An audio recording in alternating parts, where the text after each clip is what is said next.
You do not have to like have a business or anything like that to get on one of these interviews, okay? You can simply just have a story that you want to share, and I will schedule you an interview. My email will always be in the description box below.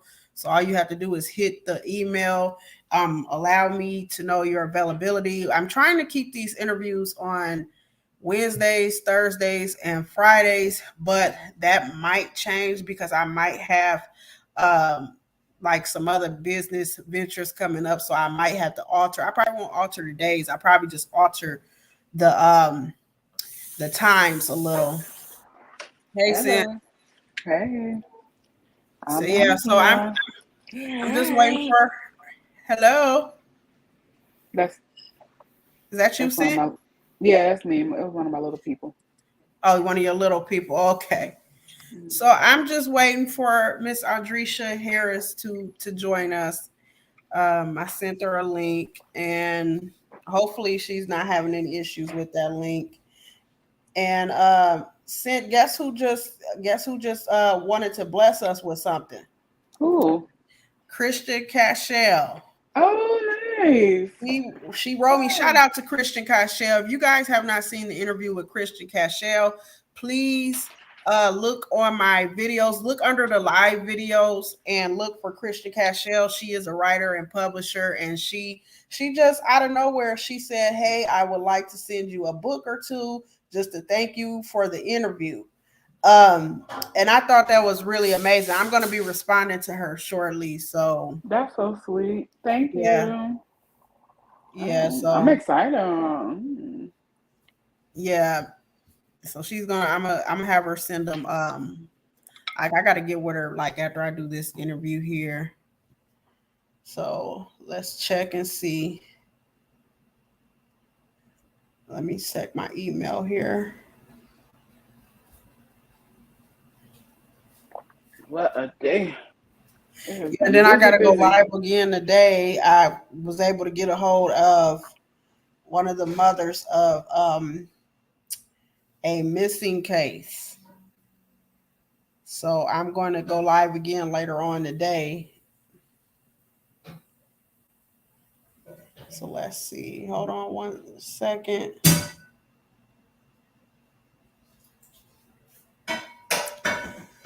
So what have you been up to today, Simp? Well, I had a little graduation ceremony to go to, and I had two meetings at work, and um, then I left, came back to some follow up questions from the meeting. Apparently, when I left the meeting, they had more questions. Of course, they didn't understand it. Go Mm-hmm. figure. So now I'm just working on that. But other than that, it's just like one thing after the other. So, but I like to stay busy. So, how about you? I've just been working on the missing cases, and I've learned about that tragic incident that happened down in Texas.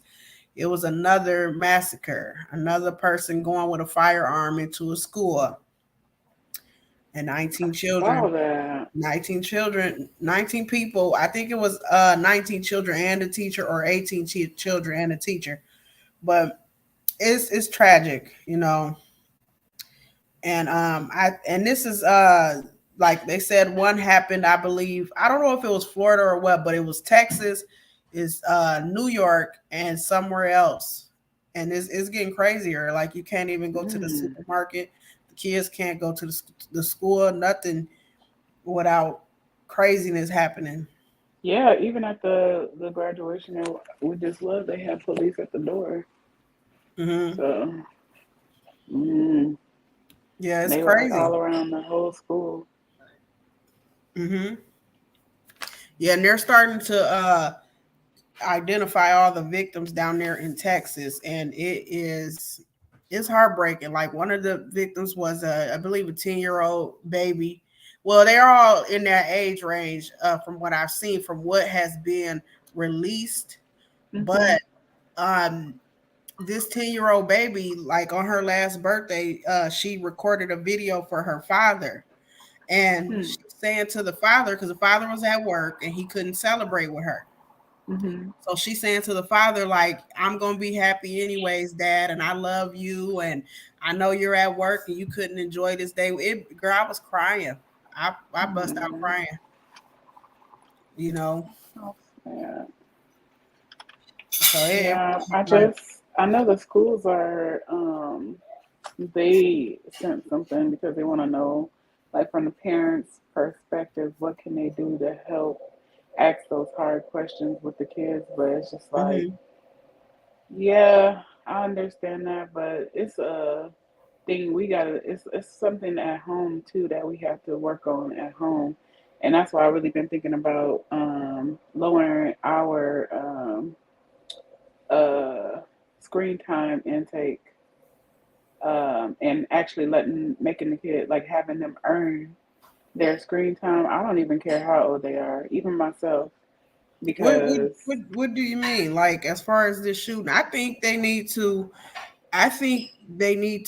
not only strengthen the gun laws, but I think that because it's no reason for army weapons to be for nobody to have army weapons. that's No true. But it's about everyday I citizens. feel That's like all of it it stems from exposure because of what people are exposed to. Now, if they being exposed to it at home, then that's something totally different. But these kids got access to any and everything at any given time. Like some of the stuff they don't that they know about, they shouldn't even, it's not even age appropriate for them to know at this point, but hmm they do. And a lot of it is coming from being able to have it accessible at all times, like hmm information accessible at all times. Now they don't look up the stuff. They can't. Okay, I ain't gonna go there. I about to say they can't spell nothing. They make an abbreviation for everything, but they can look up something they ain't got no business looking up to do something they ain't got no business doing. hmm That's frustrating. And this guy was 18, and the police unalived him on the scene. You know, it's weird, and it was very similar to Buffalo because he had on the army gear as well. Like he had the Hmm. bulletproof vest and all to go into a school. They said before he even got to the school, he unalived his grandmother, and it's just crazy. And I mean, I don't know, like I don't know, like I might find a mugshot and share it, but like the man looked completely dark. He's 18-year-old boy, and he looks completely dark. So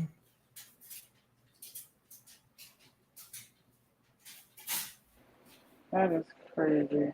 yeah, he looked like he just was like a lost soul. I know sometimes I can use that term demonic a lot on this channel, but this man looks completely out of it. I don't know if you've seen his pictures.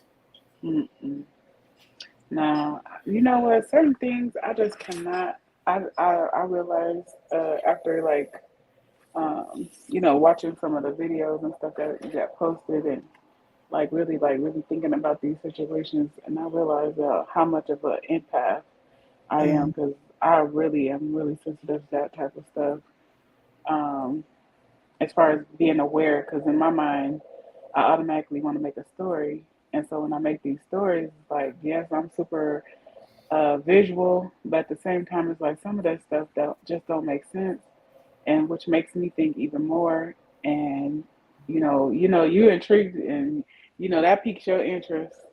But for me, it makes me kind of worry about certain things that, well, not worry, but just like, dang, I be thinking about like the families that's involved and the people that's involved and all yeah, that and type of I stuff. think about all of that as well. But I think the thing that frustrates me the most about USA is I feel like we'll see this stuff, we'll be like, oh, we send our love and condolences, and then we'll just move on. And I'm like, it's like I'm glad because a lot of people are speaking up and they're saying we can't just keep moving on and praying and giving people our thoughts and condolences. Something's got to give, and I agree with that. Something has definitely got to give.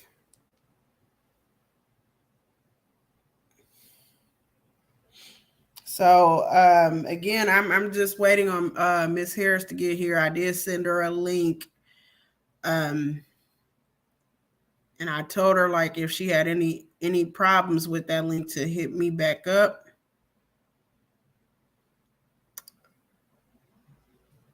But again, like I probably, because I'm so swamped with other things to do, I will probably give this about another 10 minutes and then I'm going to hop off so that I can work on the other things that I have planned. And if Miss Harris would like to schedule with me again or reschedule, she'll be able to do that.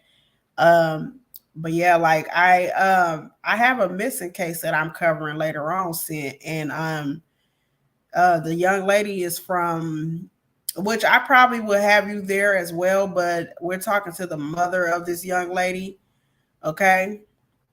And Mm, this young lady, she's only 15, but she's on the spectrum, okay? mm, And she previously went missing, right? mm-hmm, And when she previously went missing,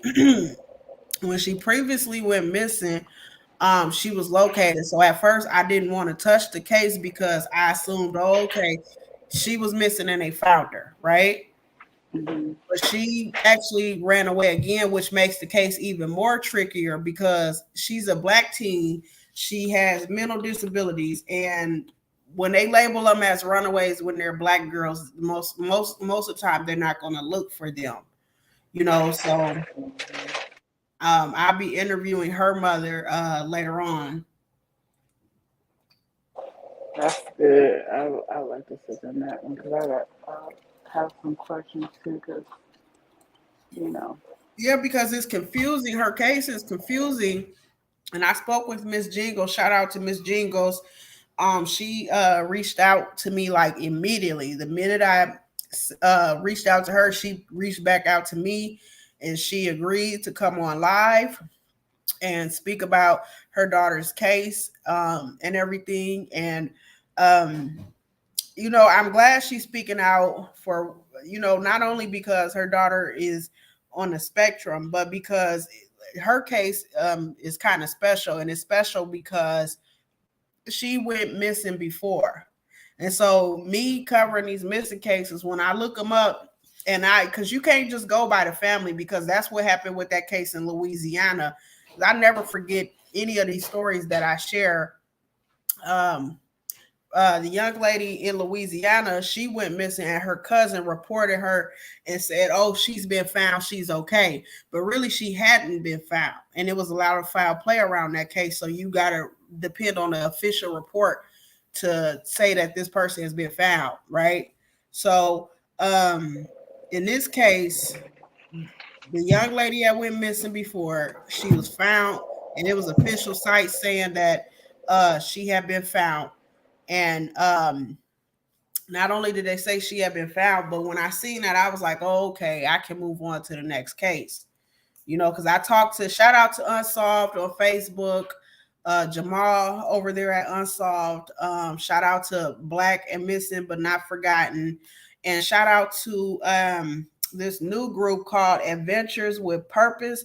They're a group of men mostly, from what I've seen, and they go around, they travel, and they go all around the USA, and they don't just travel, but they look up missing persons case. Like they just recover. The last video of theirs I just watched, I shared on my community wall, and it was an older woman, and they found her vehicle in the river.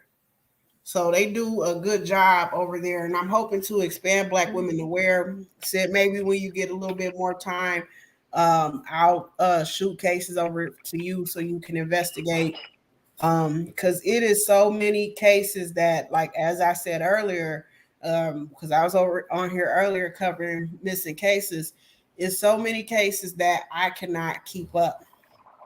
Okay, I cannot keep up by myself. So how long has it been? I don't think it's been 10 minutes yet. mm, I I think it's don't been know. It's more like 3:19. huh? I said it's like 3:19. Okay, so yeah, I'll give it another 5 minutes and then I'm gonna have to get off because I have to get on later on again and talk to this mother. and I am operating on like 4 or 5 hours of sleep. So Yeah, I'm negative. I'm negative. I haven't been asleep since yesterday. so So you've been I up around the understand. clock. Hmm. Yeah, I'm just gone. Like so yeah, Putting so in these hours before this weekend. you had what? Yeah, I had to put in 50 hours before Saturday. I'm only at like 28. Oh wow. Yeah, I'll be okay. I thought you said something about a salad, girl, for a minute. Oh yeah, I got me a salad. Yeah, Got me this a be salad from Carrabba's. I had made salad yesterday. I made salad and I didn't want to keep giving BW3s all my money because I was addicted to their lemon pepper wings. So I had a salad. I had and some BW3 wings that I made home style, and they was fire. And me and my son, we just got done eating some for lunch. And so it's pretty good, but it kind of even though I didn't have no carbs, it still kind of slowed me down. And I was like, you know what? Oh yeah, that's where I'm at right now. I got Mhm. that itis right now. You got the itis. Yeah, I got that itis. We went after the graduation. We took them to Carrabba's. I only Hmm. had a Caesar salad, and I always get fried cheese, but I usually give it to him. And but they have anchovies, like chopped fine anchovies. Like I didn't even know it was in there until one of the waiters told me. If I'd have Hmm. known that, I probably would have never ate it. But now I gotta have it every time I go. And so I ate that. Ew, anchovies. I know. When he told me that, it's like I wanted to let all the food in my Girl. I just wanted to let it all fall out of my mouth. I was like, "Are you serious?" He was like, "Yeah." He was like, "It's just chopped up. It's like grounded up anchovies real fine, and it's put into the Caesar sauce." Oh man. I was like, "Are you?" I That's don't why trust it's these so good. fools with the secret recipe. You know what? If had he not told me, I would have never known. I would have still. It don't matter. I still eat it because I'm like, at that point, I have At been this having point, it for yeah, a because long you done time. tasted it. Had he Hmm. told you beforehand, you wouldn't have touched it. Girl, no. Mm-hmm. And it's a girl, I'm over here eating a cookie now.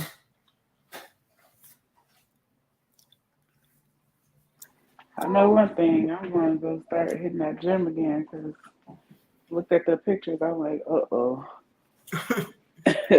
Uh-oh. Uh-oh. But I'll do that after I go to the doctor because I need them to do another Hmm. check the fibroids again and see what's going on with all that. Okay, it look like Miss Harris has come backstage. So Nice. I'm going to have her up. Okay. I'm gonna go on mute. All right. Hold on 1 second.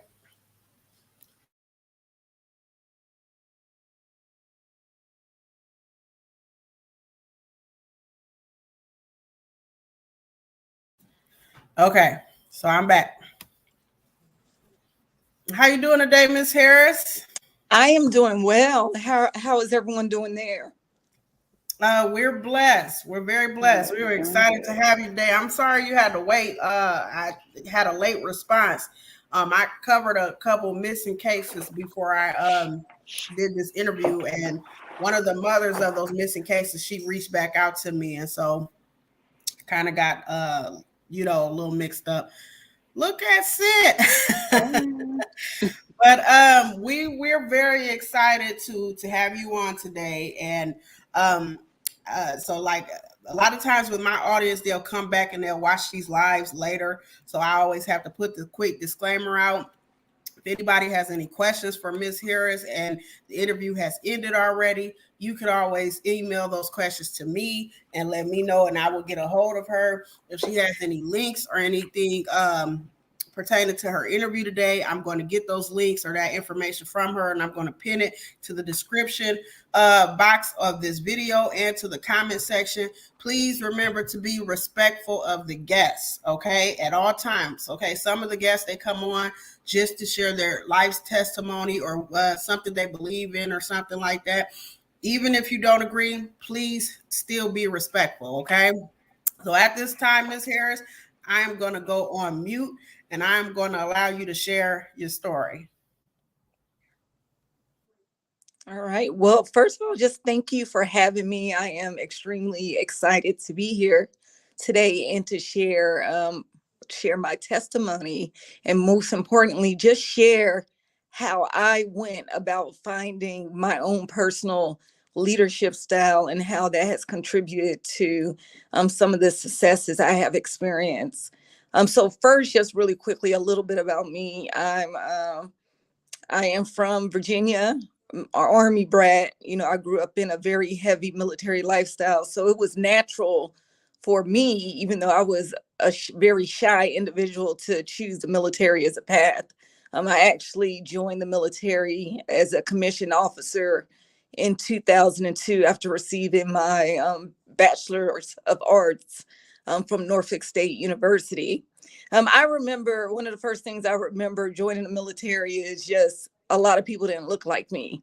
The people that were successful, that were getting promoted quickly, they definitely didn't look like me. They were tall, a little less melanin, short hair. So I'll say for the first 10 years or so of my career, I attempted to mimic what I saw in them, because that was the paradigm of success in the Army. And I'll say it took a few other people that look like me to pull me aside and say, hey, you're good, but you got to be yourself. And I'm glad they did that, because I never felt comfortable attempting to, let's say, impersonate what I saw the Army thought was success. So as I start becoming more comfortable with myself, start embracing my natural hair, my raspy voice, my country twang, and, just my overall personality, where I came from. My mom's from Columbus, my dad's from East St. Louis. I found that my leadership style, I became more relatable. Senior leaders trusted me more, and people started to appreciate the authenticity that I was bringing to the table. The fact of the matter is, now today in 2022, I am a full bird colonel, promoted 2 years ahead of my peers. And I feel like I am on the greatest adventure ever. And I recognize that, look, there's not a lot of people that look like me. So I have to represent. I have locks. I'm curvy. I'm in a sorority, and I'm very honest about those things. I know that I don't want anybody else to go through those experiences that I went through, of attempting just to be something that you aren't. And when I let go of these perceptions, it freed a part of my professionalism that made me even more attractive to senior leaders who were working in this field. I've had some of the best jobs in the Army. I'm highly sought after. Matter of fact, this job that I'm in now, I've been here for less than a year and I've already been called for another job. Wow. So I'm going back to the Pentagon again. So it's safe to call you a trailblazer, a trendsetter. I'm telling you, Sin can confirm. Look at Sin. I'm glad Sin got on camera. I can't get on camera, Miss Harris, because I'm operating off of 4.5 hours of sleep, and I ain't finna scare y'all off. Okay, y'all ain't finna be scared off and have nightmares and trauma because Candace got on camera, and y'all just ain't finna happen today. But when you sent me your bio. Okay, when you sent me your bio, I read that bio over and over and over, and then I just kept on saying, wow, because no offense to anybody else who has gotten these interviews to, with me, but when I seen yours, like all the ladies that come up, they're special. I'm glad they came up. I'm glad that they sacrificed some part of their day to come up and share with us, because my main goal with these interviews are to break down those stereotypes about Black women and girls. But when I seen yours, okay, when I seen yours and it said like all of these different credits with the Army and everything, I was like, wow. And I was like, oh my God, I'm looking forward to this. And Sid texted me on the wrong day, and she texted me and she said because she was so excited about this interview, she thought it was yesterday. And she texted me and she said, where's my link? Where's my link? Where's my link? And I said, it's not, I'm cooking. Now be honest, Miss Harris, excuse me, but you know what? I'm be honest. I was in the middle of making buffalo wings, homemade buffalo wings. So I'm in the kitchen, my hands are all seasoned up, and I'm hearing these notifications, and it's sent my co-host, and she's so excited about this interview. She just can't send me the link. Where's the link? And I'm like, girl, this doggone interview's tomorrow. But I done got rid of kids, people, like noise, gosh, everything. I was ready. You was ready. Yeah, I already have questions. I already have questions. Like, what kept you going? You said it was people who did not look like you in your field who were getting promoted and all. Like, what kept you going through all of that? People that look like me, people making the effort to say, hey, I came before you, but you got to keep going. You need to be yourself. And, and what I found most interesting, especially with other Black women that were in the military, I remember specifically at my, I want to say I was like 8 years in. And usually just a rule of thumb is once you get to 10, you just go ahead and stay in because you're so close to 20, you'll be a fool to give up that retirement benefit. So I remember I made a deliberate decision to get out. I had did my paperwork. I was ready to go. And so I get a call from, I never forget her, General Pickney. She's African-American general. And she takes her time and has lunch with me, and we're just talking. And, she looks at my hair. She said, you're wearing braids. I was like, yeah, ma'am, I can't take it anymore. I got to do something with this hair, taking that hat on and off. I said, I need to relax her. It ain't doing it for me. And she sits there, and you know what she does? She takes her wig off. Wow. Her hair is natural up underneath. Wow. And you know what I makes do that every day. What? Oh yeah, you always. Oh, when I sit through my meetings at work, I'm like, hi everybody. As soon as I press that button, I'm like, well, she took it off to show me that she understood that we were trying to, for lack of a better word, assimilate to make other people feel comfortable about our Blackness. Right. And as you were talking, it reminded me of the Crown Act. Have you ever heard of the Crown Act? Yes, I'm very familiar with it. And I just like, I have so many questions because I'll be honest. Like, one, thank you for your service. Two, I don't really understand a lot about the military. So it's so much that you can educate not only the audience on, but myself on. Especially like how long have you been in the in your job and in the Army and having, like, when did you start this career? Like, how long? Started in 2002. So actually this year marks 20 years for me. Wow. And how has things changed? How was it back in 2002 versus now? So in 2002, there's always been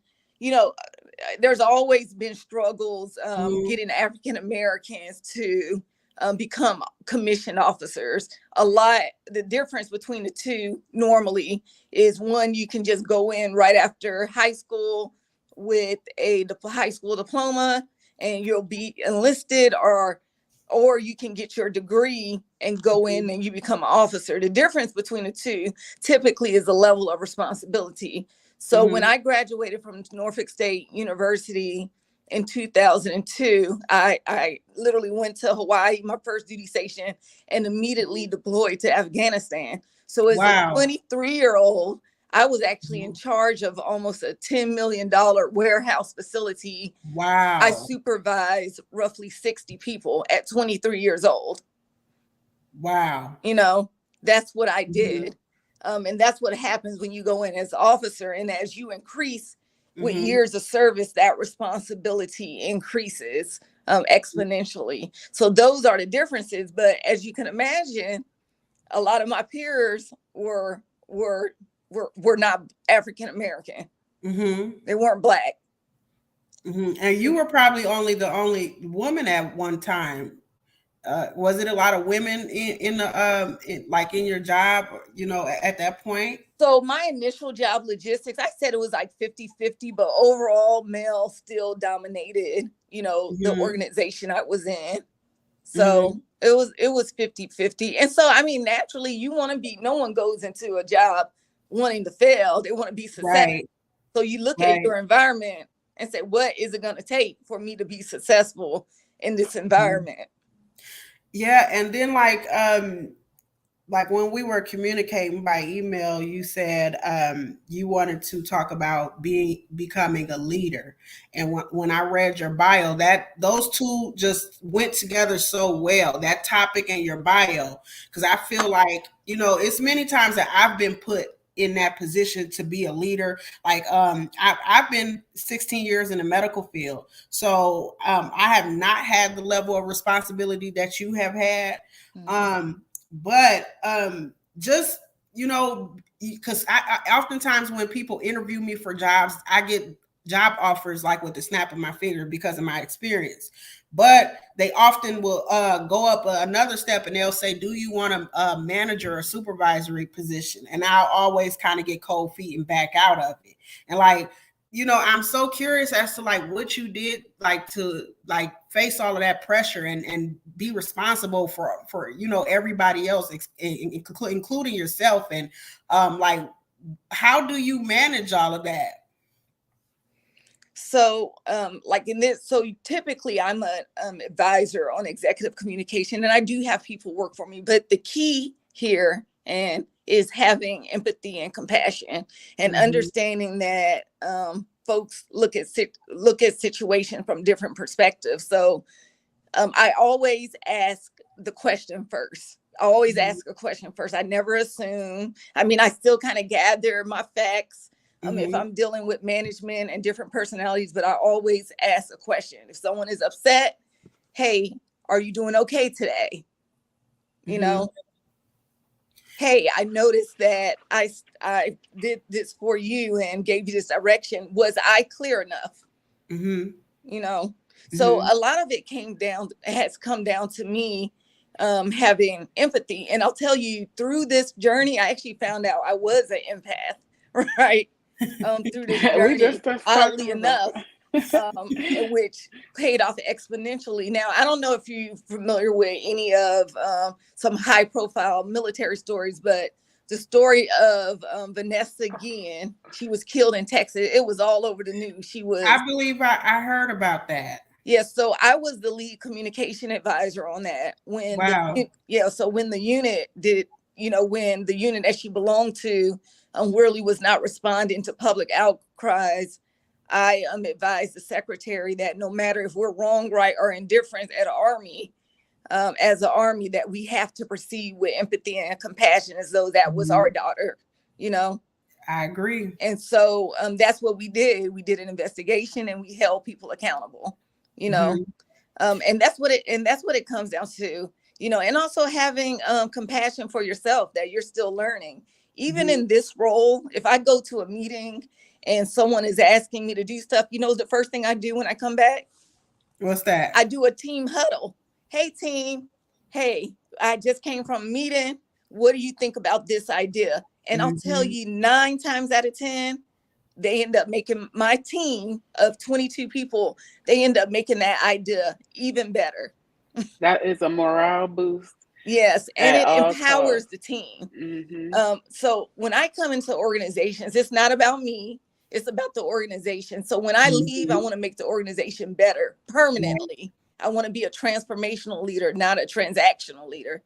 I don't want anyone to feel like I've created a hole because my presence is not there anymore. I want people to take away from my leadership something that is enduring and life-changing if possible.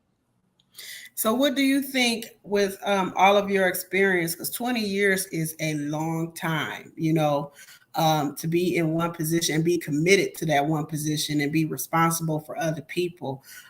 What do you think as a leader you can teach other women? The first thing is be yourself. That's the first thing. Number two is don't feel obligated to make people feel uncomfortable, obligated for people to feel comfortable with your authentic self. You Mhm. know, you may notice my voice. I have a very raspy voice. So a lot of times people are like, oh, are you okay? Are you nervous? Are you sick? And what I had to come to terms with is that, my voice is unique for a reason. So people don't Right. forget what I said. That's So I right. just roll with it, you know. Hmm. So they listen when I speak. They have to. That's Right. right. And Mhm. so I just go with it and I tell everyone that, yes, Bob Rick did this, but that might not be for you. That works for Yeah. Bob Ricky, but it might not Yeah. work for you. Hmm. Find what works for you and you'll be unstoppable. So Yeah. I have a question. So I call them emotionally expensive employees, right? We have those emotional expensive employees. Uh, Mainly, it used to be I have always been the younger person in the group, but now I'm starting to come and evolve to where I'm like more of a senior in the group. But there still are people that are older than me that are under me, and they sometimes it's, I don't know, with my personality, you either love it or you don't. But nonetheless, you're going to get the facts, no emotions, especially when it comes to work, right? But what do you suggest for the emotionally expensive? Uh, oh, they don't want to. They don't want to be. Like morale is not great. Like it's like always like two people that's just the morale is just they just drag it down, just by a simple comments. And I try to keep everything upbeat, positive. But I've a couple of times I've been reported because one, I hold everybody accountable because I hold myself to a high standard, which Mm-hmm. means that I want you to do the same.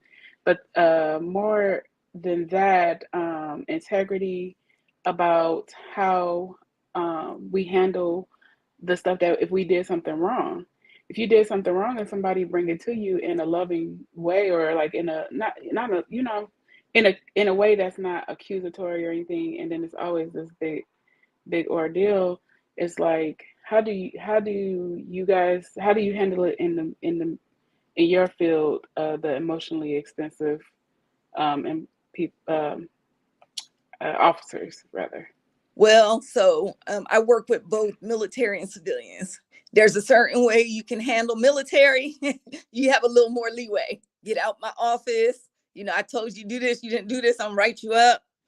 It's different handling when you're dealing with civilians. But even though whether you're civilian or you're military, a lot of times those employees are just seeking attention and validation, right? That's really when it comes down. What is the source of their behavior? What's going on at home with them? How do the Hmm. peers within the office? Did they have a recent tragedy in their life? Are they Hmm. a single person? I mean, so all of those things feed into representing that employee is projecting at work. Hmm. So sometimes it doesn't hurt to get to know your employee. What hobbies do Hmm. they have? Just to start getting those insights, you know. Hmm. Yes. And so once you start getting those insights, it goes back to your level of empathy and compassion changes. The way Hmm. of your tone and dealing with that person may evolve as well. Guess what? And that person may even start coming to you in a different manner as well. Hmm. Hmm. And I know every organization has different administrative rules, so Yeah, that's it's where I kind was of hard going. to apply those, but I would say as a leader, the more you are getting to know your employees, how they work, how they interact, maybe what they do in their off time. That's why I start my work meetings. Hey, tell me about one cool thing that happened over the weekend with you. Yes. What are you doing for Christmas vacation or holiday vacation? or on and on, you know, getting to know your employees, you know, not too intimately, of course, but to a point where you can help understand why they are the way they are, you know. Yeah. Have you ever found out something about an employee? You're like, wow, I didn't know that, you know? Yeah. Yes, we did. I actually did a icebreaker 2 meetings ago, and I had everybody write something about themselves that nobody else knew about them, and they folded their papers up like airplanes and threw it around because we had an in person one meeting, and it was funny because I had one. Oh, Sin, I think you froze. You did. Yeah, she froze. Oh man. But so I had a question because I'm reading your bio again for the millionth time. Okay, here we go. I'm Oh, so sorry. Yeah, oh, and then you back. the other thing that I did the last meeting was we went around the room and whoever they were sitting next to, because we all worked hand in hand, and I'm like, give one compliment, give a compliment, take a compliment, because what I was working on is because I noticed that I'm not a good compliment person. Mhm. Mhm. So like I only notice, like, because I feel like I'm so much of an empath, I only notice like um like if a change of hair or something like that. I only notice that if it's like drastic, and I only notice it like a week later. But if your aura ain't, like, if your body language is not, I'm like, what's the matter? What's Yeah. going on? See, I'm nosy though. I'm nosy in a supportive type way. So I As have long as a they I know that. yeah, well, that's what I started off with. I'm like, look, I'm gonna know. It's even down to the point where, like, I'm so much of an empath that, like, I even know all the cycles, like the menstrual cycles in the office. Like, not to put too much out there, but because I'm all wacky. Like, for a Mhm. whole month, with if somebody new come in, it's a wrap for me. I'm like, just email me. Change the Just email atmosphere. me. Just Hmm. email me. But yeah, but the like you said, the organizations are different because the reprimand for me came in because, one, like I said, I'm nosy, and I'm like, they said I stepped over the limit because I asked, what's going on at home, like, is there anything like happening at home that you might want, that I'm able to help you find any resources, like, the EAP or Mhm. something like that. Like, I was legit trying to, like, feel like what's going on, like, how can I help, because you only as strong as your weakest link. But apparently, uh what it was is that the delegation is only the higher ups who only want to do the delegating. And so me, I like, okay, you find the strongest point of everybody. That's part of being nosy too. Because if you get somebody a task and they knock it out, oh, they definitely getting a compliment right Mhm. off top. Hey, I noticed that you're really good at that. And then that makes the productivity go up. And then they hold their job more sacred, I guess. That's my job. I'm gonna do that. So but I don't know. It was just something that they like. You don't do the delegating around here. That's what we do. Hmm. So Well, it's yeah, just like, definitely. And but also you have to keep an eye on the employees that maybe they have low productivity and they do something unusual, you know, or just right. getting in a habit, of with something I call the compliment sandwich, you know. Yes, that's exactly. Yeah. Yes. So, like tomorrow I'm going to have a all hands and bring my entire team in right before the Memorial Day holiday. And the Hmm. topic is getting back to basics because they've started to get a little sloppy now. But of course I'm going to tell them I'm proud of them and they've done a good job. I need for them to start putting things back in the box and, Hmm. Yes. you know, I just learned that concept about a month ago. My son, he's in the peers program. Well, he was in a peers program for autistic adolescents, and they were saying to get them more, like, teaching them the compliment sandwich, which is Candace. Have you heard of that term before? No, ma'am. And I was actually going to ask Miss Harris what that was. I thought Okay, it was I'll kind let of her go ahead. cute. So Yes, the I love it. compliment sandwich is pretty much the bread is the compliment and the meat is the actual constructive criticism, you know. So if you had to give someone constructive feedback, you start and say, hey, how you doing today? Or, Mhm. you've been doing a really good job in this area. And I mean, I'm getting a lot of positive feedback. I said, however, in order for us to keep up this positive momentum, let's take a look at how we can refine you responding to this, Mhm. and then you come up with a plan of correction, and then you move on. So you don't go directly into the constructive criticism, because everyone doesn't take it well. And some people, Right. like, you don't know what's going on the inside of them. You might just be piling onto some more negative feelings that they have. Mhm. And so when you're giving constructive feedback, that the compliment sandwich is a way to balance the feedback.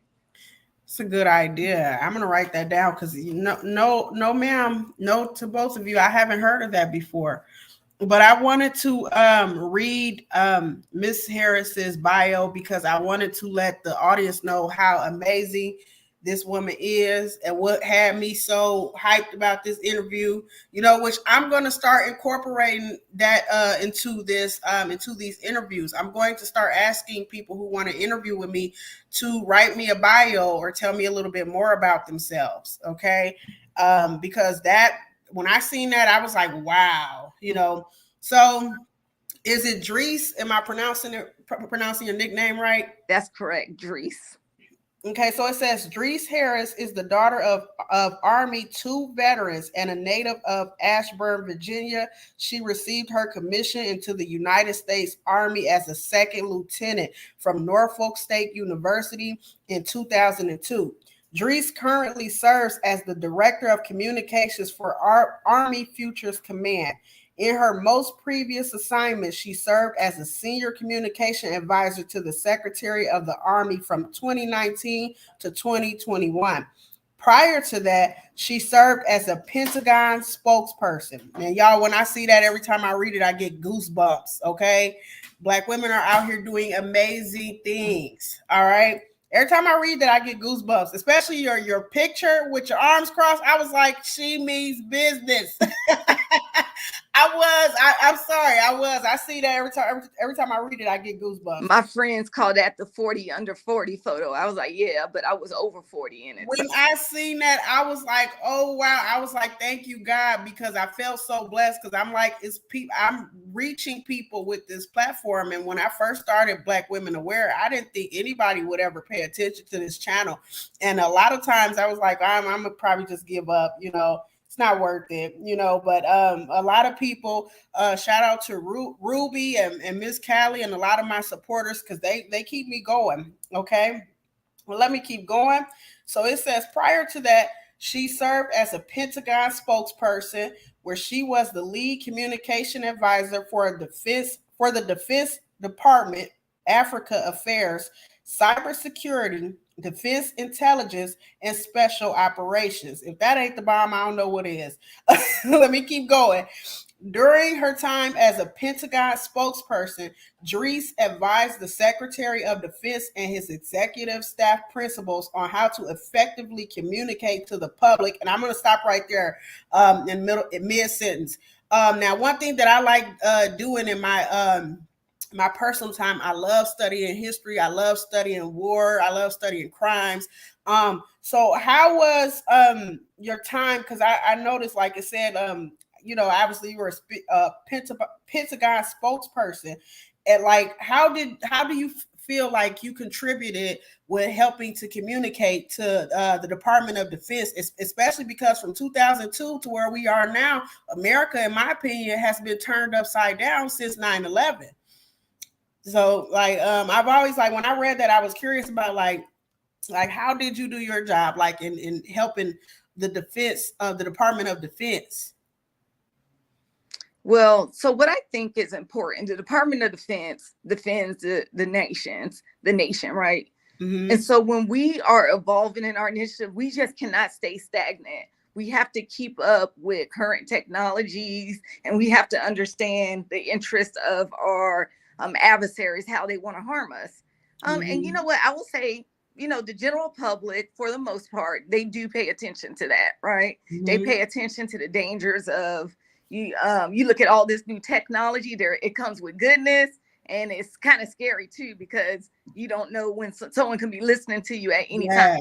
They get your bank account information. So when I'm going to a lot of time I'm going to these meetings and I'm just listening in, I'm like, that is something the American public would want to know. So for instance, we are, while I was there, we had a big push on artificial intelligence, right? But here's the thing that you're going to laugh at. So I love America. So artificial intelligence, okay, there's a lot of goodness, but just like this powerful tool of artificial intelligence, there's a lot of folks that are very weary of us militarizing artificial intelligence. And in some individuals' heads, they might think that we might start shooting missiles from a robot and there's no people, and then things just get crazy, right? So while I was there, I actually worked on this project called Project Maven. It was the Department of Defense's first artificial intelligence program. They were partnered with Google. So the Google in the United States and California, but also, Google is all around the world. And I never forget that as we were, as we were trying to accelerate this program, think about what artificial intelligence does. It keeps from putting a lot of more humans on the battlefield than what you need. It saves lives ultimately. It's more precise, and it makes us more, it gives more precision to the things that we're doing by collecting information. And so for some reason in California, at that facility, Google, and this is in the news, it's open source, Google, there was a statement that was signed by Google employees asking the leadership of Google that they would not work with the military on artificial intelligence because of this fear of militarizing this technology, right? Google's a big company, so when news comes out about Google, people listen, right? Everybody.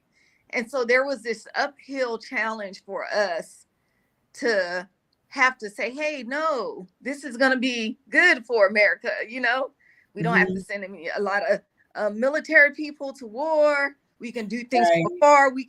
We're able to automate information, collect it faster, etc. And so it was just a constant battle trying to prove, like, no, we have to evolve. This is a good thing. Why were they against it, if you don't mind me asking? Excuse me. Why were they against it? I believe that if you look at history, people are always against things that they don't understand. Okay. When the bombers came out in World War II, America and the Europeans were up in arms about the bombers flying above them. You know why? Because they had this vision that the bombers were just going to accidentally randomly drop bombs on houses. People didn't understand. But here's the kicker, and the same thing is happening with artificial intelligence and other advanced technologies, quantum computing. Our competitors, China, Russia, they have those technologies already, but they don't have the bureaucracy standing in the way of them advancing them. So Google has a whole artificial intelligence center in China. Yes, that's exactly what I was going to say. I just watched a documentary and a TED video about the China, the project that China has with artificial intelligence. They have an advanced artificial intelligence center in China. Google does. And it is advanced. It is very advanced. And so I've only watched the I'm sorry, Miss Harris, you can keep going. I'm sorry.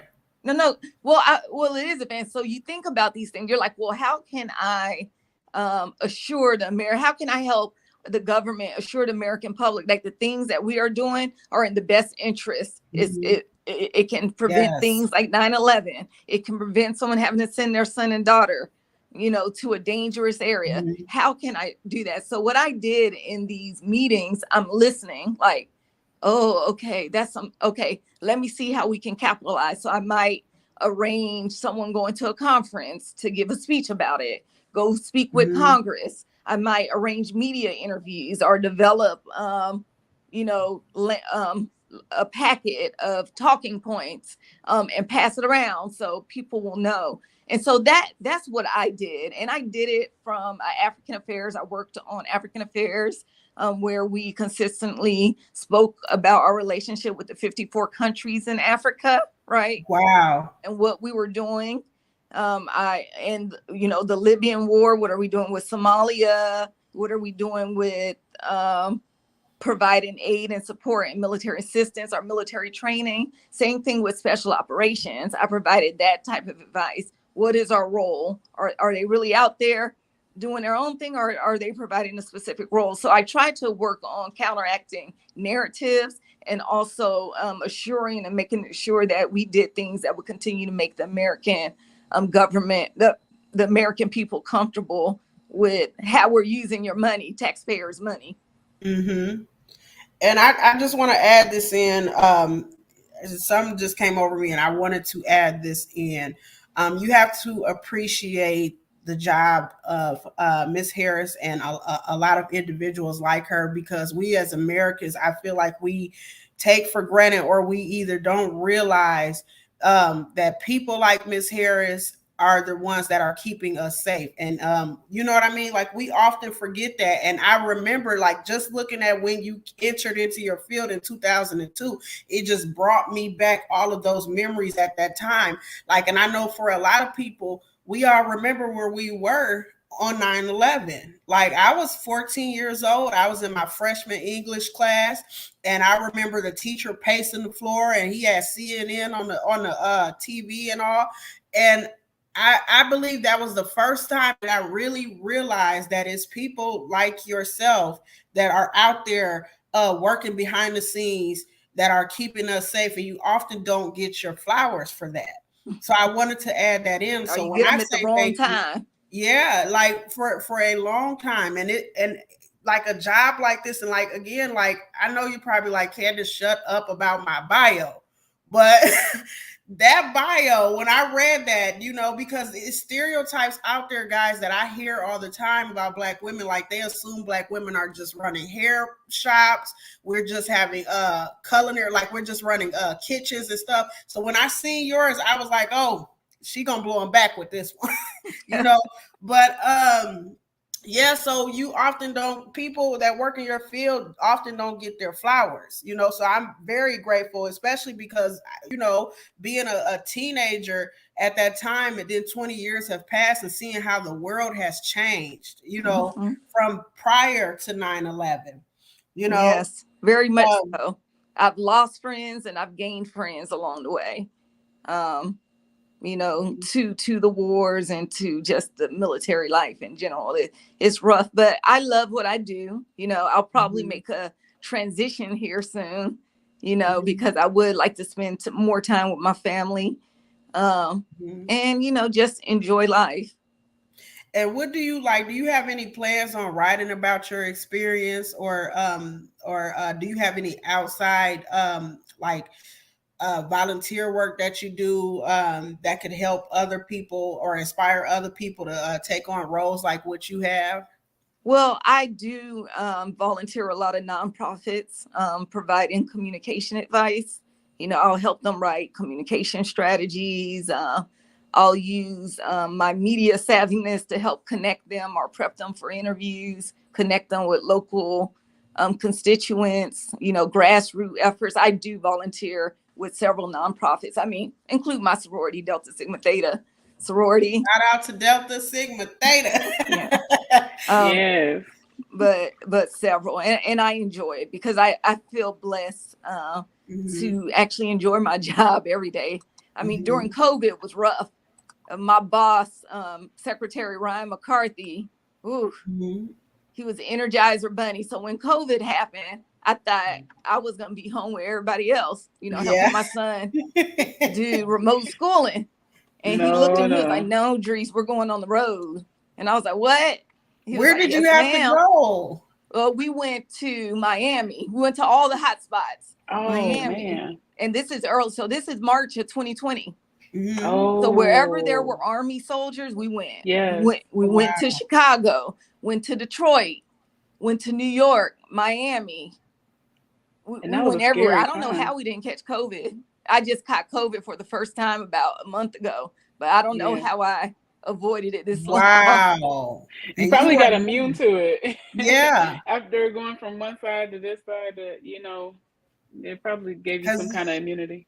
since you got more medical experiences than what I do, you have to be in contact with somebody with COVID for like more than 15 minutes. Or Mm. was Well, that that's what they Mhm. that's what they thought, but honestly, I'm just gonna be transparent. They don't. We It's don't know. not it's not. You know me. I'm gonna say it how I'm gonna say it. And I've talked to all different types of the doctors, and one doctor that I talked to, he said something that made a lot of sense. And this was at the very beginning when they started saying, like, when they were saying there's different strands, and how he explained to me was like, he was like, well, I'm just gonna tell you like this: if you're gonna the with the COVID, he was like, the way I see it, and at that time, it was like what they were noticing is that whoever the contact person. However, the other person who contracted with COVID, their symptoms mimic the person that they got it from at first, until they realized it was different variants and all that. So he was saying that the first variant that they put out per se, that it went out. He said that's the foundational COVID, right? And so with that, it's like a lot of people had it and didn't even know they had it, or they test the antibodies, but honestly, the antibody thing is more touch. That's a touchy situation as well.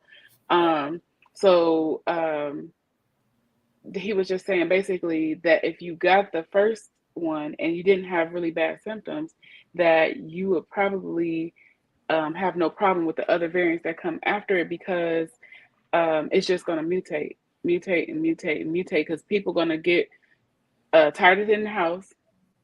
They're going to get a chance to get out, and they're going to go there. And then they're going to go there, and somebody from somewhere else is going to be there. And then they're going to Mhm. bring, and then flu season. They said flu season went away.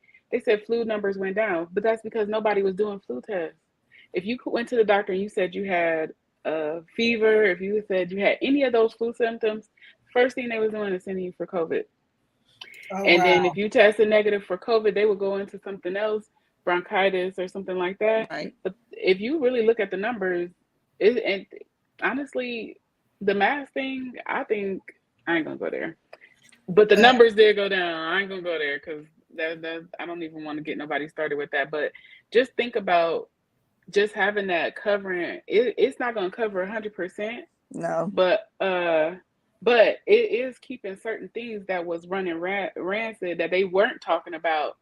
It's keeping that at bay if people follow those directions. But yeah, I can go on about I yeah. COVID. understand. We still have a lot to learn. Yeah. Yeah. And then like have you I know this sounds like a stupid question, but I sometimes what I've noticed, and I've only done about 4 of these interviews, but what I've noticed is when I ask the stupid questions, I learn a lot more for some reason. I don't know why that is. But do you think from your time in your position from 2002 to now, do you think that things are changing for Black women in the military? Or because I seen a TikTok, some woman of color in the military made a TikTok and it was pretty creepy. And she was saying something along the lines like, if something happens to me, and I don't remember who she named or what department she named, but she was in like all military gear. And she said, if something happens to me, uh, call and investigate this department, investigate that department. And like I know you mentioned a case earlier that you yourself had worked on, but because it hasn't been a lot of these stories with Black women in the military, but it's been some of them that came out. And I know one of them that I heard about, there's a lot of mystery around that young lady's death and things like that. But yeah, like, do you see a lot of changes in that field for Black women? Yes, absolutely. But I will say, it's I'd say it's a 1-2 punch. I am familiar with what you're speaking about. It's actually happened here in Fort Hood. The young lady was fearing for her life. And the Army officials became aware of it. And I believe they're trying to make sure that she has all the assistance that she needs, especially as she transitions out. Awesome. All right. But I think it has changed. So soldiers are just young kids in general are empowered by technology. And unlike how it was back in the day where you just take stuff, soldiers, these young kids are starting to call folks out. You know, they're calling them out, you know. Yes, they are. They snitching. And I think that's a good thing. You know, they're using these platforms to speak up and speak out. With regards to African American women, I think as we become, I mean, we're very educated as a population. You're just going to naturally see more African American women in the officer field when usually we were enlisted. And I get that. I still get that today. Oh, what's your rank? E? No, I am a colonel. You know. Oh, wow. I you don't look like a colonel. Why don't I? What does a colonel look like? Right. Right. What does a colonel look like? And you know, that kind of usually backs them down. But yeah, I think that we are going into a new era where information is king, because of the way we use information, you know, holding people accountable, speaking up for yourself, not allowing to accept things that are status quo, especially when they don't make sense. Like, you know, we have a lot of things in the military that, you know, the new secretary is working policy issues. But when soldiers say things that don't make, when soldiers recognize when things don't make sense, they're speaking up. Most recently, the Army published a postpartum strategy. And I was actually in the Pentagon that day when it rolled out. And I remember sitting there. I was like, we have to make a policy for that? What do you mean someone that had an abortion doesn't get like postpartum benefits? Or one of the comments that was made, especially with pregnancy, they said we have to stop treating pregnancy like it's a disability. It's a part of life. Yeah, it is. It is. That's interesting though that they came up with a postpartum policy. Right. And we have basic things like, so when I had my son, you got 6 weeks off and then you went back to work. Anything more than that, you had to take leave. You know, so now the policy has doubled or nearly doubled, you know, because the Army, not only has it doubled, but the Army has also recognized that just because you right back at work physically don't mean you're mentally and emotionally. Because I don't know if you two have kids, but when you have kids, it just does something to everything. Yes, it does.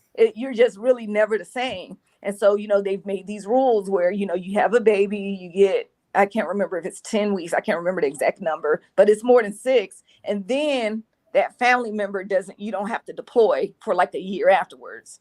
I mean, I had situations where girls was coming off of maternity leave at 6 weeks and then they would deploy to Iraq or Afghanistan. Wow. And see, these are the things we never hear about. So to my audience and to the future audience who's going to come back and watch these interviews, this is a great example of why you ask the stupid questions. There's no I just such learned thing as something stupid questions. Yeah, you're right. You're right. But I just learned so much that I didn't know. Like, and these are things we never hear about. I never knew that women who were enlisted in the Army or going to the Army in some way, shape, or form, that after 6 weeks they're being deployed. You know, and then like I have a son, I have 2 children. Sin has children, and we definitely are aware of the changes, y'all, that goes on with your body, especially with that first pregnancy. Because the first pregnancy, you're not only learning how to be a parent, but you're learning how to adjust to all these changes. Your body, your uterus is shrinking and trying to contract and get back to its normal size. All these hormones and things. I don't even want to get into it. I don't even want to look back on it. That's how much it is, you know, since laughing. But imagine if you're one of these women that you just have a baby and now 10 weeks later you're going to deploy, right? but you seen the women around you do it. So then you start thinking to yourself, well, this don't feel right, but everybody around me is doing it. Does that mean it's right? Yeah. And so we have a generation where they are speaking up. When it don't make sense, they're going to say something, you know? And so you have this generation converging with an old generation of older military members saying, well, back in my day, when we told you to do something, you just do it. No complaints. So yeah, that's what I was used to that, not just coming from the military, but it seemed like it was a way of life. Yeah. Like, and it's good that the kids are speaking out nowadays and saying things, but like I wanted to hit on another topic that I used to hear about all the time in the media, and that is the don't ask, don't tell. What, like, how did that work? Like, what was that like one of the first things that came out, like with people starting to feel like, okay, like I have a voice, I can speak out? Like, was that one of the first topics that people pushed when they started to speak out about things going on in the military or in the army? I will say, that was a very dangerous time for someone to speak out, because I don't know how familiar you are with the don't ask, don't tell. That's a policy. Well, it was actually, and some people don't believe this, it was actually a crime, illegal for you to be a homosexual in the military. Yeah, and I had researched this case. Like, my thing is crime. I love investigating crime. Yes. And I love learning about society and psychology. So when you went in the military, when I went in the military, because the law was not repealed at the time, when you went in the military and you signed your paperwork, in your paperwork it actually said, are you a homosexual, or have you participated in X or something like that? And then you would have to sign and say that you have not, right? And then in order to, it was kind of, I'll say it was a happy medium. Then you have the don't ask, don't tell policy, which was implemented by President Clinton. So you don't ask anybody and you don't tell anybody, right? And you just left it at that. So I will say probably under, I don't think it was the Bush administration. Yeah, it was under the Obama administration, right? Under the Obama administration, that administration wanted to look at what people really felt about homosexuality. So a Blue Star Ribbon Commission was developed, and all this commission did was go around interviewing like soldiers and leaders about their opinion on it. And guess what they found at the end of the day? What's that? Nobody cared. Like the preponderance of folks in the military, I mean, of course you had some, but the preponderance, all they wanted to know is that they had a good battle buddy that could hold it down if stuff hit the fan. Right. That's all I would care about. I don't care, how you live your life at all. But if we together and if we on this battlefield together, I want you to know that I got your back and you got mine. And that is exactly what it came down to it. So when the Department of Defense completed that commission, they brought those recommendations back to the president, and it was really easy. Now I'll say for me, culturally in the military, that was something that you didn't see in the military. So when you would see people show up with like, oh, this is my partner, it seemed like misplaced. And it was just something you had to get used to. But outside, it was normal. But because it had been so illegal so long, it was like getting used to. A lot of people likened it to integration of women and African Americans in the military. Yeah, I kind of remember that around the Obama era. Yeah. But so once again, you have this another revolution of the new generation meeting the old generation again. And they're not standing for stuff that does not make sense anymore. They will call you out. And these kids are well read too. They read the policies. Yeah, they are. These kids nowadays are up on it. And shucks, I'm learning a lot of stuff. And it's not even y'all like just maybe a year or two ago, anybody would tell you you could come to YouTube and the YouTube celebrity University. Tiffany Haddish came out and she said if you want to learn or know anything, she called it YouTube University. Go Yeah, to that's what I YouTube. call it too. Yeah. But I'm learning stuff, y'all, mostly off of TikTok. Yeah. Yeah, that Like, too. did Well, y'all I hear about learned the that TikTok and hold on, Sid. Did y'all hear about the Juneteenth ice cream that Walmart was trying to push? So I just learned. So it's a Juneteenth ice cream. You know that they just made since they just made oh my Juneteenth goodness. a I'm gonna put you on mute for a minute, Sid. They Mhm. just made Juneteenth a national holiday, right? Right. So they came out with this, Walmart came out with this ice cream. And at first, everybody was like, this is a cool idea or whatever. But until they looked further into it. And they was like, well, one, which African American person, because I think they made it like cheesecake and real velvet or some type of weird flavor like that. Strawberry and vanilla. Yeah, and the flavor was already taken by another ice cream company. Then not only that, but they noticed that a man, I forgot his name, but a man of no color trademarked the term Juneteenth. Yeah. So it was like a money grab. But then these kids are so smart nowadays, y'all, that they dug a little deeper and they found out that when it comes to black situations or donating to black charities or even just supporting black business and like Walmart, when it comes to holding black vendors, they were not really doing that, but Target does. And so then when they said Target, it dawned on me because I always talk about my sister, but really this interview I really was not trying to bring up Cassie Sid because Sid knows I talk about my sister a lot. But I have a sister, and to make a long story short, my sister has a makeup business. That business today is almost worth $20 million. She just got her product into Target. And when the kids came back and they investigated all this stuff up and they brought it back to Target, I knew firsthand they were not lying about what they were saying because I said, well, darn, my sister is a black woman and she just like she loves Target. And sometimes when she is on her business social media platform, she'll be in pictures in Target. So she promotes Target and Target promotes her, you Mhm. know. And I just thought that was odd. And I was like, yeah, this is something else. And then not only that, like I didn't really care about the ice cream because I'm lactose intolerant. I can't have no darn ice cream, no way. But they trademarked that term.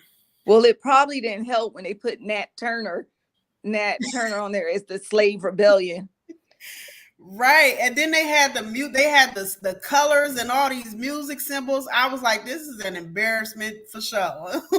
Yes, they definitely someone ain't get definitely their executive you team. should have seen it. And I saw it.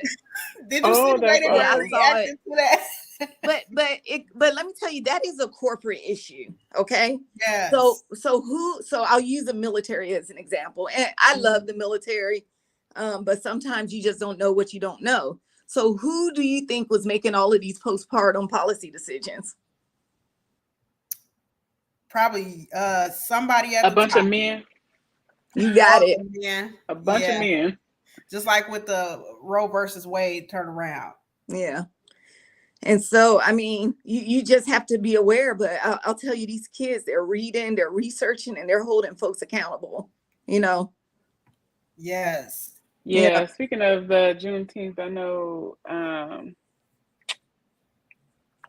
know of a company that had a couple of years ago, they had offered the employees fried chicken, watermelon, Kool-Aid, and something as an employee dinner for Juneteenth.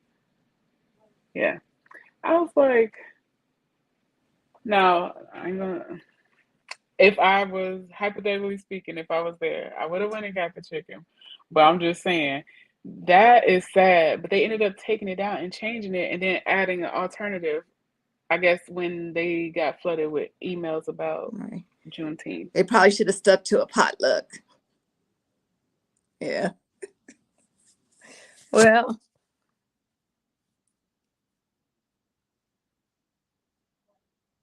I can't hear you. Oh, I was just saying that's horrible. Oh yeah. Okay. Horrible. Yeah. Sorry, y'all. My timer went off, and I had to gallop over like a racehorse to my oven and get my meatloaf out. It's okay. But I have to get ready to go. I'm cooking dinner myself. Oh, what you got on the stove? Look, I'm curious. So I'm thinking today, I buy a lot of my stuff for meal prepping just to save time. So Yeah, maybe some herb crusted tilapia, broccoli, and some potatoes. Okay. Nothing that too sounds much. good. Nothing too much. That's everything more than what I got going. Candace always asks me, "What you cook?" Imagination Station. They better slap some. They better slap some bread, slap some Yeah, cheese and meat on that bread and call it a day. yeah. And get some chips.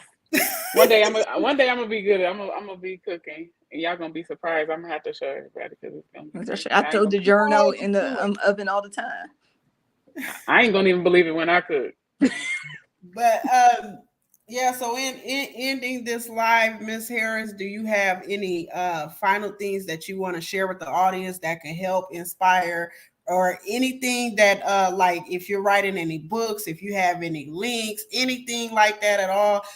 This is your time. You can share that information now. Well, I actually don't know what I'm going to do next. I'm still praying over it. I've always wanted to write a book. I love helping people communicate and connect. And so I'm just trying to figure out what does that look like for my next chapter. But to the listeners, what I would say is you have to go with your gut, because your gut usually never still steers you wrong. And if you're not feeling good about something, that's because it's not for you. You're trying to fake it. And the moment that you step out in the sun as your authentic self, you're going to experience a whole nother world. And so I just want to encourage everyone to listen to your body, listen to how you feel in certain situations, how you feel when you're moving through everyday activities. If it's not feeling right, think about that. Is this really who you are? And once you start embracing that, I'll tell you, just everything is going to open up. The sea will part, and you will just be on your way to success, victory, and happiness. And I couldn't agree with that more. And I also would like to add on to that those gut instincts, for those of you guys who really don't understand the spiritual realm like that, you all know that I can be spiritual, and because I am Christian. But a lot of times, from what I've noticed in my spiritual walk, is God will use those universal signs or your gut instinct to wake you up to something that he has probably been trying to communicate to you, but you're just not getting it. So oftentimes, if you're feeling uncomfortable with a situation, or you just want to take a leap of faith and say, hey, I want to try something new, or I want to move to a new state, or I want to write a book, or I want to do something, hop out on faith with it. It's always going to be a little scary, but if you take it one thing or one day at a time, one step at a time, I'm telling y'all from experience, you will get through it. Won't always be comfortable, but you will get through it. Yes. And Ms. Harris, if you ever once you come to the conclusion of whatever you want to do, and you want to come back on this platform to promote, I don't care what it is, as long as it's inspiring and breaking down that stereotype about Black women, you are more than welcome to come back on this platform and do whatever, like promote, tell your story, tell us where you've been since the last interview, what you've been up to. That is a-okay with me. You guys, I hope you all enjoyed this interview. I know I have. I learned a lot. I know I still want to learn a lot more, because the subject of being a leader to somebody like myself, who has always been kind of shy and standoffish, it helps. So yeah, everybody, I hope you enjoyed this interview. At this time, I'm going to get off of the internet until my next live in about an hour. Make sure you all join in, and just remember what I always say: be safe, be alert, be aware. This is Candace, this is Cent, this is Miss Drees Harris, and we are signing off. All right. Thank you. See you guys later.